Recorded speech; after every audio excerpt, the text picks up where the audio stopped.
अस्सलाम वालेकुम स्टूडेंट्स, आज इस वीडियो में हम difference between random sampling and simple random sampling करेंगे कि रैंडम सैम्पलिंग और सिंपल रैंडम सैम्पलिंग में जो मेन डिफरेंस है वो क्या है।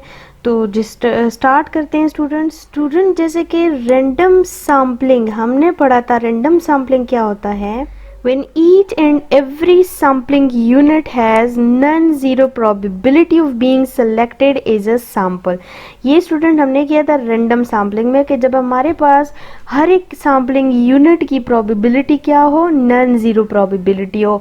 ठीक है ना, कि उसको सिलेक्ट होने के चांसेस नॉन जीरो, उनकी प्रोबेबिलिटी जीरो नहीं होनी चाहिए। ये हमारे पास स्टूडेंट है रैंडम सैम्पलिंग। अब सिंपल रैंडम सैम्पलिंग में हमने क्या पढ़ा था? Each and every element having equal probability of being selected as a sample। Simple random sample में हम क्या कहते हैं कि हर एक यूनिट की प्रोबेबिलिटी इक्वल होनी चाहिए।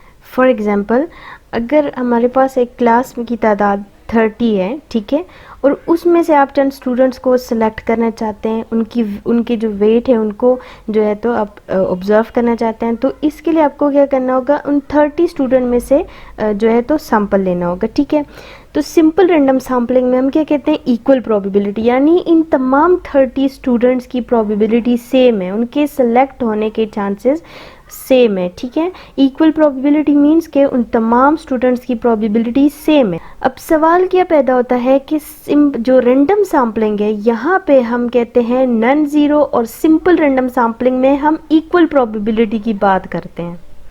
यानी हम रैंडम सैम्पलिंग में नॉन जीरो प्रोबेबिलिटी क्यों कहते हैं और सिंपल रैंडम सैम्पलिंग में इक्वल प्रोबेबिलिटी की बात क्यों करते हैं?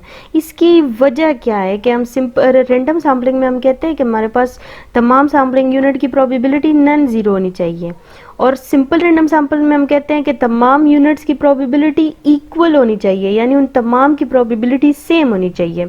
तो हम ऐसा क्यों कहते हैं? इसकी जो रीज़न है वो हमारे पास क्या है? इसकी रीज़न क्या है कि नॉन जीरो प्रोबेबिलिटी में हमारे पास जो पॉपुलेशन साइज है वो हमें मालूम नहीं होती, जबकि सिंपल रैंडम सैंपल में पॉपुलेशन साइज हमें मालूम होती है।